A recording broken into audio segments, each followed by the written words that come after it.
Hey, what is up, guys? I'm going to take you through this photo manipulation with sharks swimming on land or above land. Let's get to it. Okay, so now I'm just cutting out the shark. You can find these images in the description of this video.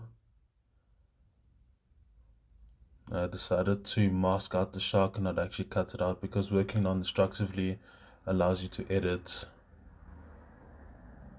your images if you make a mistake.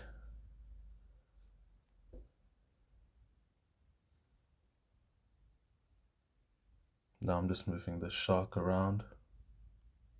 This creates a good composition.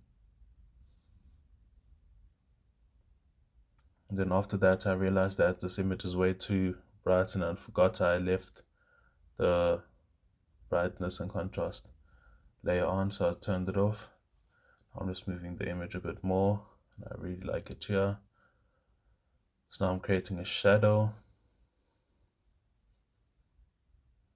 Oh, never mind, I'm actually using the hue and saturation slider just to make sure the shark matches the background. Now I'm creating a shadow. I duplicated the layer, I colored it in, and I flipped it, and then I stretched it. Then I dropped the opacity, because if you look at the shadows in the grass, they aren't too dark, so I just tried to match that.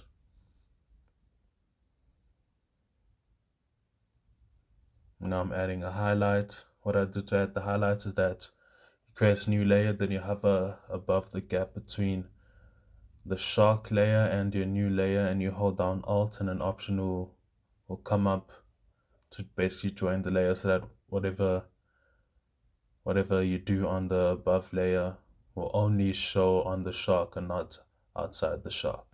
So that's how I'm adding the highlights.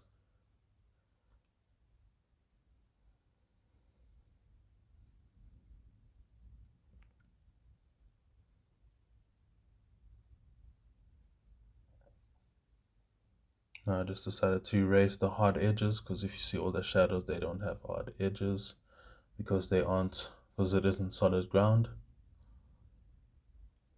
or flat ground, let me say. As you saw there, when I deactivated that top layer, you saw the highlight was outside the shark.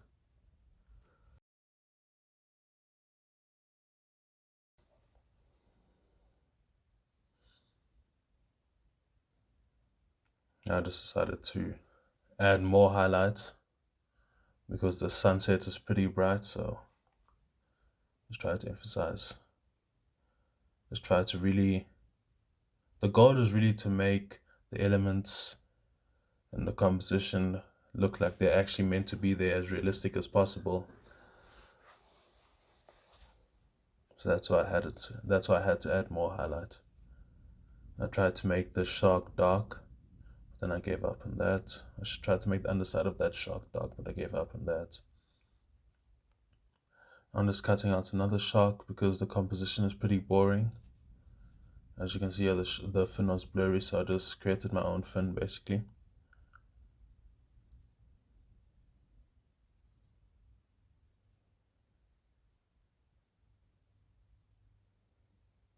Also masked out the shark, or masked out the background.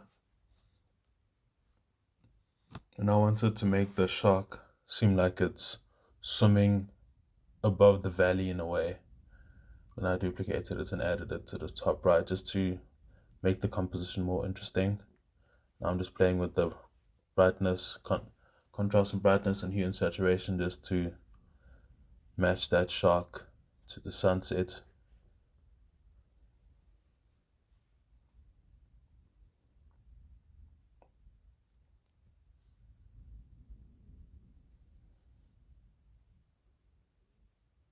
Now I'm just putting the sharks into their own groups, just so that it's easier to work because the layers are getting too much.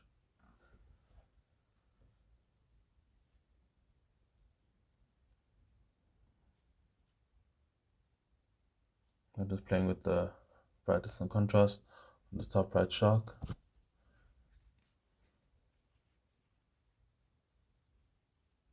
The reason I paused on this one for a bit is because I actually like the way it looked, but then I decided to move that layer up just in case I wanted to use it later on.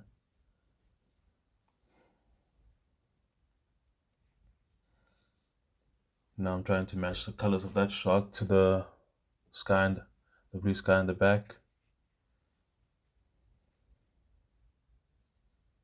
I'm just painting in the highlights.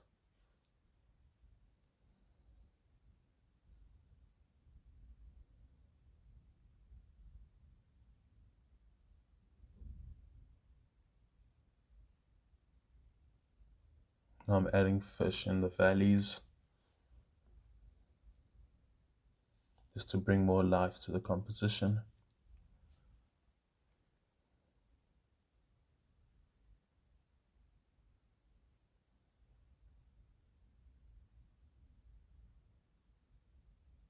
I'm adding a bit of a highlight.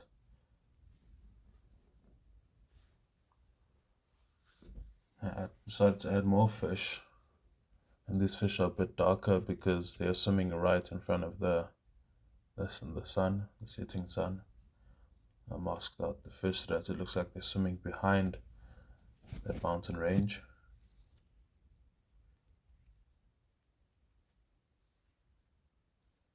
Then I decided to remove those sharks because the composition was looking a bit too random.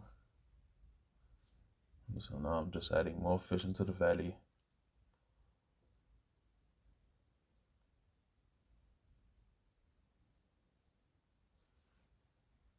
Now what I did was that I duplicated the shark on the right and then I moved it to the top left, stretched out the shadow, made it a bit bigger. It's because if you were to draw perspective lines from the sunset towards us, it makes sense for the shark to be swimming towards us. It just looks a bit better. This is where learning perspective comes into play.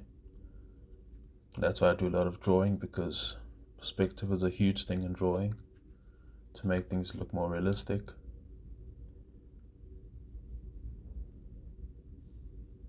I'm just cutting out the shark.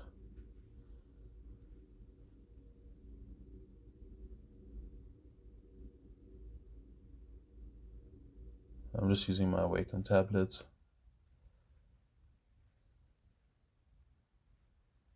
See, this looks much better in terms of the shark's perspective and it looking like they're actually there, not just floating above the image. And then for this shadow, I should have stretched it, but I forgot to do that. I'm just erasing the hard edges.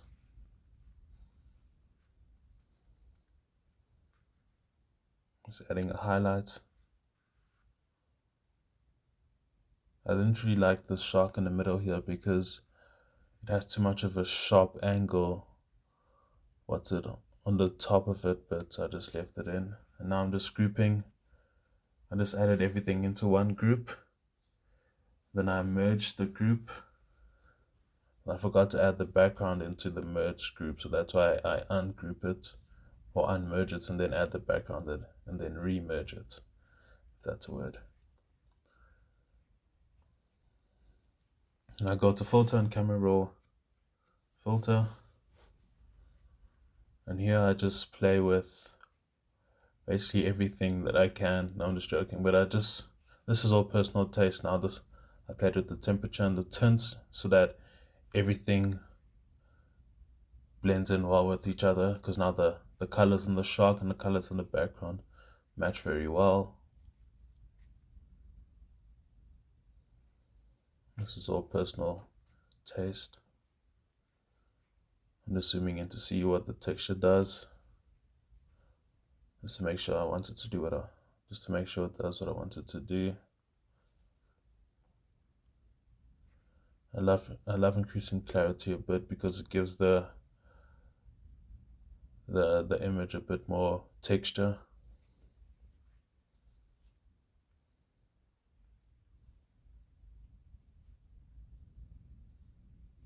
I'm just playing with other things to see if they work well with the image. Sorry about that. And now that is it.